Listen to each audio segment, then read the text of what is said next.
Welcome to the Open Forum in the Villages, Florida podcast. In this show, we talk to leaders in the community, leaders of clubs, and interesting folks who live here in the Villages, to give perspectives of what is happening here in the Villages, Florida. We are a listener-supported podcast. How can you support our podcast? This is Mike Roth, and listeners, I'm thrilled to share with you this podcast, which is my passion project for you. This podcast brings me joy, brings you knowledge, inspiration, and a lot of things that people need to know about the Villages and the people that are living here and what's actually going on. Creating this podcast is a labor of love, even though it demands more time than I can easily spare. But hey, time isn't something we can buy back, right? Now, here's where you come in, the unsung heroes and heroines. You can help us keep the podcast alive and thriving. How? By becoming a supporter.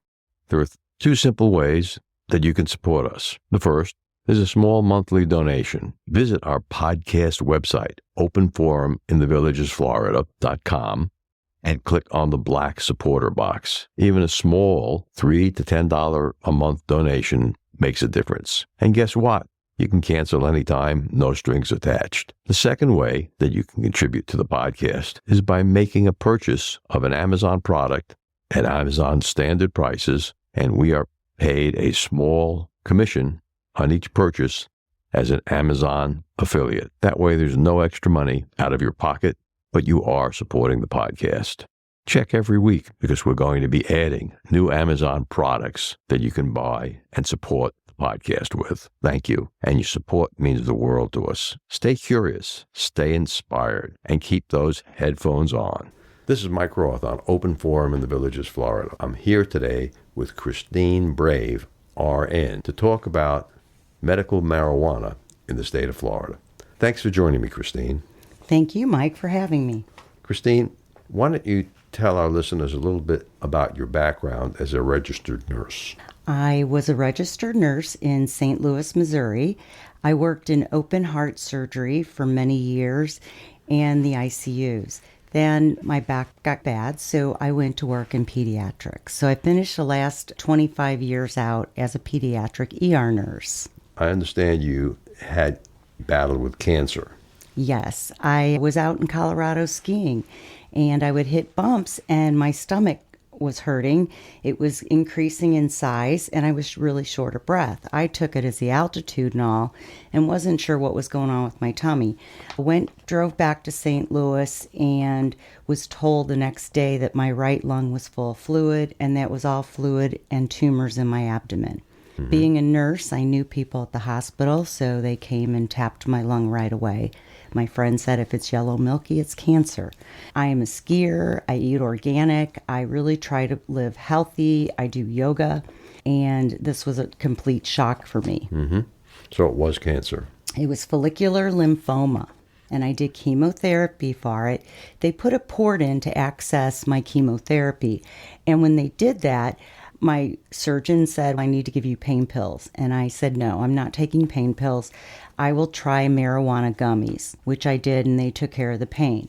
Being a nurse, I watched so many people abuse their bodies and all, and I don't like pain pills. You can become addicted within 7 days of being on them.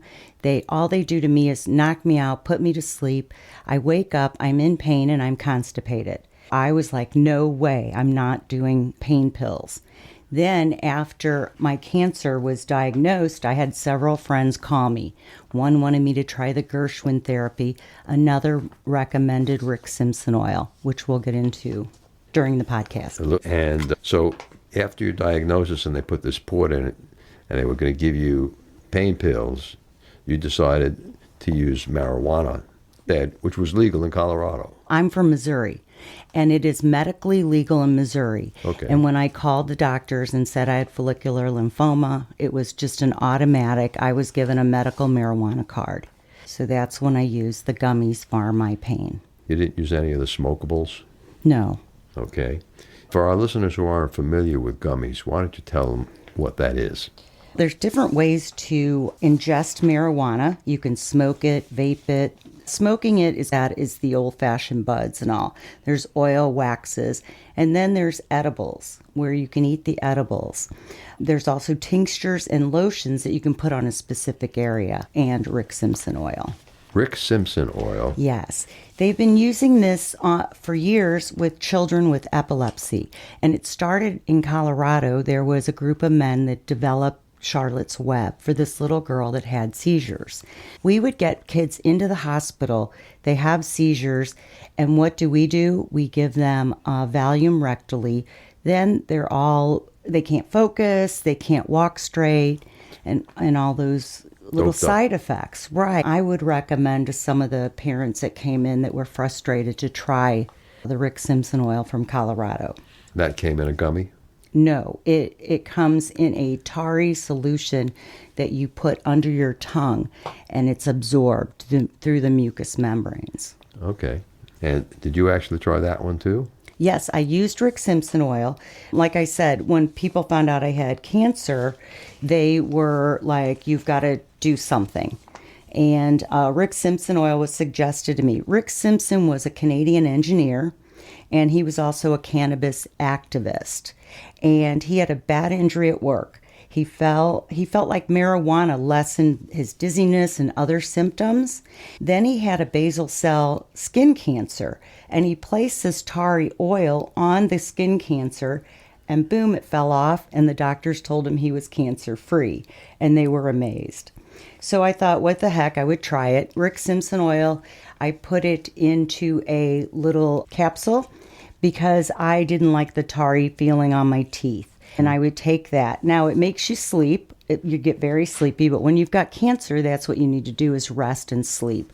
I never had any nausea and vomiting, never used any of my medicines that they prescribe for me for that nausea and vomiting. Why don't you tell us a little bit about the cannabis plant itself? The cannabis plant is a really interesting plant. It's a hemp plant and the marijuana plant. They're both in the same species. There's two vital components with the cannabis plant. CBD, and that is used for inflammation, such as it's equivalent to ibuprofen. And then you have THC for pain, and that's like equivalent to Tylenol.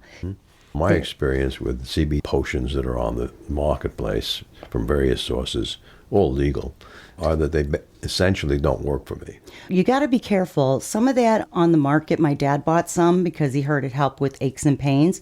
And I looked at it and I was like, Dad, these are sugar pills. They're ripping you off. So I recommend that you go to a dispensary or a place that handles this professionally to buy them. The person that's over our club, Mandy Hanlon, recommends that everybody take 100 milligrams of CBD every day, just for your basic aches and pains. 100 milligrams? But you don't get any hallucinogenic effects. It just helps with more of the inflammation in your body. Mm-hmm. There are 3 types of marijuana that you get from the plant, THC. There's sativa. That's the upper. It makes you more energized. Then in the middle now they have hybrid, which is usually a combo of sativa or indica. Indica is more, I always say indica couch. It's more of a relaxing, sleepy type of marijuana.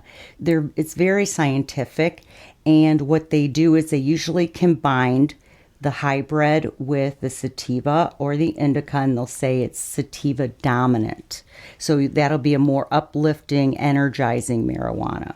And then CBD, it helps with the inflammation, but CBN helps with nighttime, helping you to sleep. CBG can actually lower your cholesterol, protect the brain and nerves, and reduce swelling. Let me ask you a question about that. Can reduce your cholesterol? That's what they say. Is that an alternative to these statin drugs that the doctors are crazily prescribing to everybody? I think this takes time, but I'm not a big statin person. I try to stay away from as many drugs as possible. Being a nurse, I saw what they did to people. And I don't know, a lot of people are unaware that you shouldn't drink alcohol if you're on a statin. It just really can destroy your liver. Wow. Didn't know that. Yeah. Now, here in Florida, we have legal medical marijuana for a couple of years. And the current ballot initiative is to make recreational marijuana generally available. Is that true? Yes. On November 5th, on the ballot will be Amendment number 3. And early voting starts October 21st. And I would recommend people to vote yes. It'll give Floridians more of an access to try regulated, safe marijuana. In the old days, people would buy it on the street from their local dealer. These are scientific these days. The way they process it, grow it, the whole entire process is a science. So it's going to be sold through dispensary. A dispensary, yes. That is going to be selling only registered marijuana so people can know that there'll be no fentanyl in that marijuana. Oh, yes. It's very safe. In Florida here, they're very regulated. In Missouri, we have growers from out of state that bring their product in. There are a lot of regulations on it all. But what I understand here in Florida is that the company takes it from the beginning, from the plant to processing it to selling it. So it's very regulated. It's safe. And you know exactly what you're getting. And I just think that people need to think about making it recreational, because then you have a chance to try the different options. Good. Before we talk about recreational use of marijuana, let's hear a Alzheimer's tip from Dr. Craig Curtis. This is Mike Roth and Dr. Craig Curtis. We're talking about Alzheimer's disease.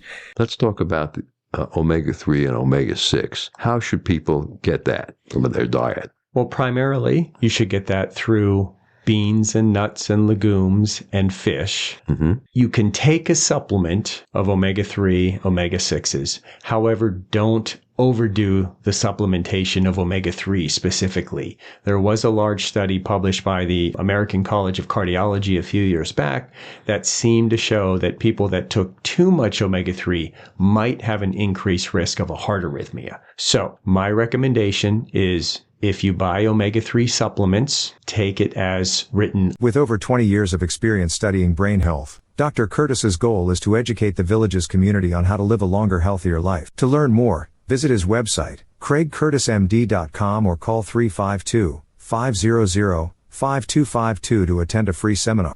Thank you, Dr. Curtis. So I'm back with Christine Brave, RN, and we're talking about marijuana.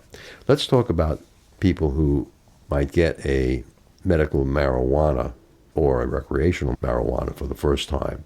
What would you recommend? Okay, people use it for all different types of diseases. My big advice is less is more. Start with a small amount. You can always add more, but you can't take it away. I tell people to cut the gummy into fourths. Take one piece.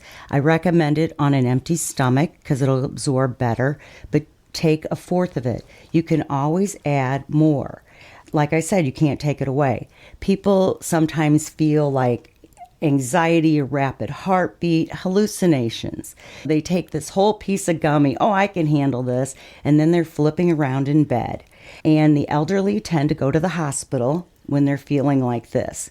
I would recommend you just chill and you try to sleep, because all they're going to do for you in the hospital is put an IV in and put you in a room and tell you to rest and wear it off. So I just think that there's not enough education down here regarding how much to use and what to use. My neighbor called me and said that his neurologist asked him to get a medical marijuana card. This is a 80-year-old man. He walked into the dispensary and had no clue what to buy. So this is good. But it's like, what is your main purpose for it? It sounds like he was upsold. Yeah, his neurologist said he was on gabapentin, he's got neurological issues and things in his feet, and they asked him to try marijuana. So I took him to the store and said, let's get indica gummies. I cut them into 4 pieces for him. By the time he left the Villages, he was off his gabapentin and was down to a very small amount of the marijuana. Are there different types of gummies? Yes. Like I said, the sativa is an upper gummy. It keeps you awake. Then you have hybrid, which is usually a combination of a lesser and sativa dominant or indica dominant. And indica gummies are recommended for night, for sleep. For sleep. And how much before someone wants to go to sleep, should they take a gummy? 30 to 60 minutes. On an empty stomach? That's usually the average time it affects most people. There's always some that don't affect, they don't feel anything, they take more. Then they go, still don't feel anything, take more. And then they're like, ooh, I took too much. So I recommend you start low. Start low, and then if you need more, add more. You can always add more, yes. Now, you said that the patient was on some other medication. Gabapentin. It is a horrible medicine for nerve pain. It's got very bad side effects. It has memory loss, and older people don't need to be on this medicine. And they give it out like candy around here. Why do you think they do that? They don't know what else to do. They give them the gabapentin. And does that work to take away the pain? Apparently not. I've never taken gabapentin, but this man kept telling me he had to keep going up on his dose. So I don't like medicines like that. I can understand that. Now, as someone who's used marijuana to get through cancer, what are your thoughts about legalizing marijuana here in Florida? I think it's very beneficial to people. I think it would be a really good idea. It gives people more of a chance to try different options. You hurt your knee, you can go into a dispensary and get a cream and put that directly on your knee, and usually that helps, or your back or something that's hurting. Can't sleep at night. A lot of people use it for rest and relaxation. That's where you want your indica gummy. And it calms people. It calms anxiety. It helps with relaxation. It helps with different diseases like Parkinson's and MS.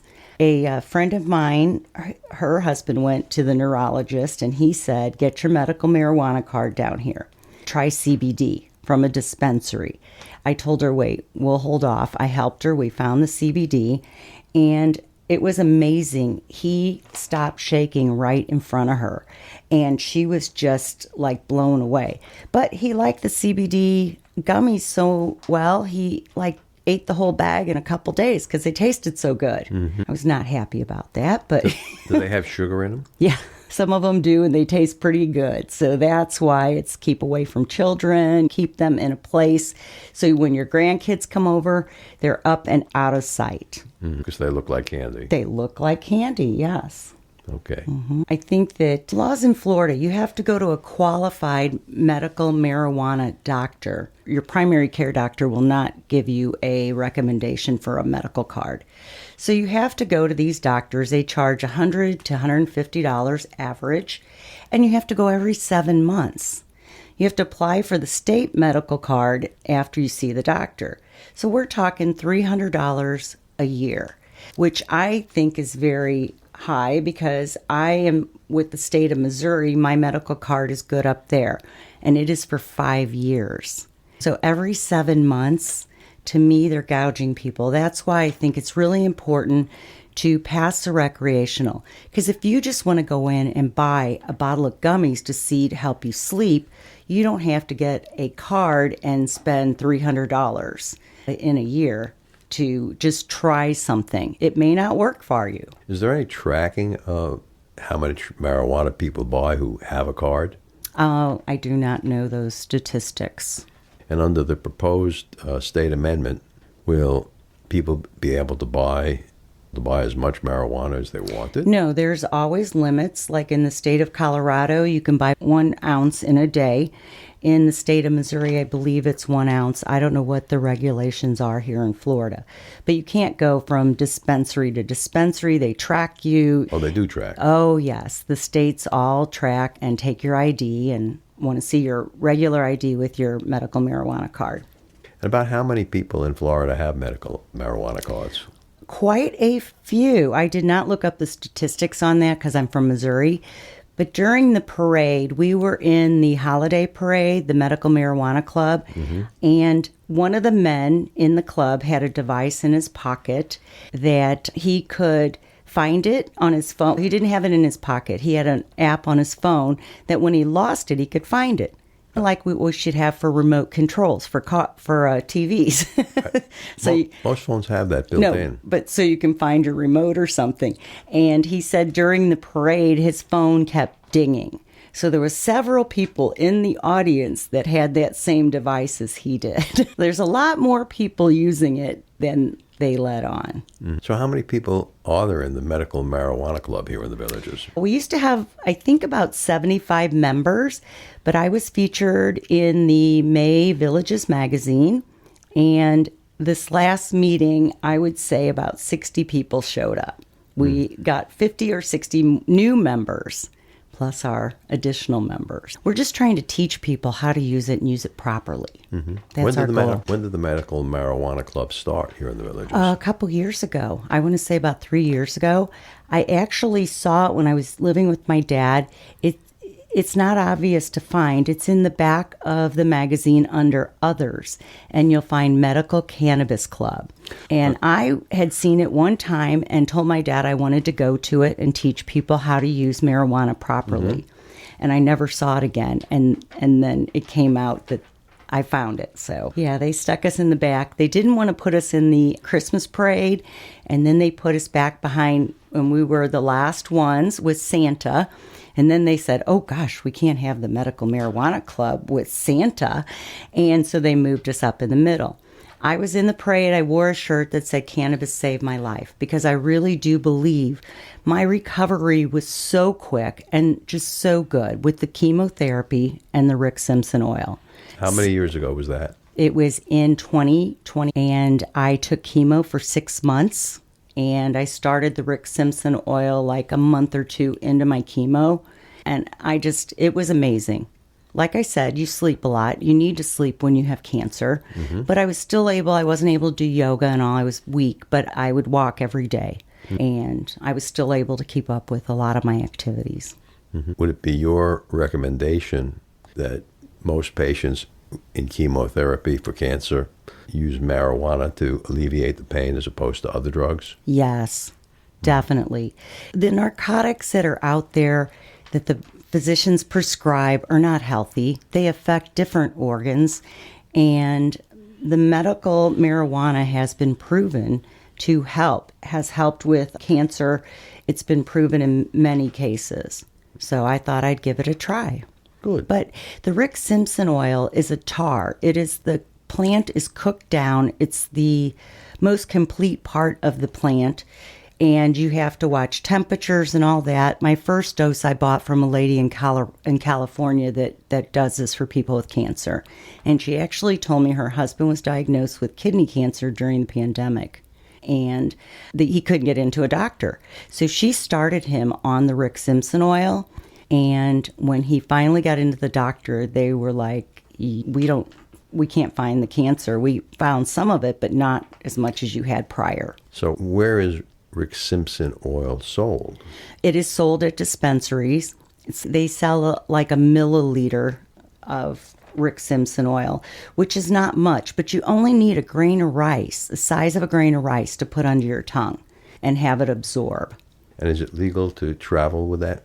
Oh, I don't believe it is. Well, if you have a medical card, and there are several states that I can go to, Illinois and different states around me with my medical card, and it is legal. But I don't know the rules down here in Florida. You haven't tried to buy marijuana in Florida? No, I don't have a medical card down here, and I don't have any need at this point. Okay. And if someone wants to get in touch with you or the Medical Marijuana Club, why don't you tell our listeners how they would do that? We meet on Tuesdays at Lake Meona. The second Tuesday of the month, we have a meeting at from 11 to 12:30. So, please come by. Try to get there on time because we usually do some kind of an intro or teaching segment on what it is, how to use it, that type of a thing. Great. And is there an email address or a website? No, Mandy Hanlon handles our club. So they should go to the club listing on the Recreation Department website and look up the Medical Cannabis Club. Marijuana gets a bad rap, but cannabis, the other name for it, is more accepted. But they're both the same thing. They're the same exact thing, yes. We meet the second Tuesday of every month at 11 to 12:30 at Lake Meona. Good. Christine, thanks for joining us today on Open Forum in the Villages. Thank you, Mike, for having me. Remember, our next episode will be released next Friday at 9 a.m. Should you want to become a major supporter of the show or have questions, please contact us at mike@rothvoice.com. This is a shout out for supporters Tweet Coleman, Ed Williams, Paul Sorgen, and major supporter Dr. Craig Curtis at K2 in the Villages. We will be hearing more from Dr. Curtis with short Alzheimer's tips each week. If you know someone who should be on the show, contact us at mike@rothvoice.com. We thank everyone for listening to the show. The content of the show is copyrighted by Roth Voice 2024. All rights reserved.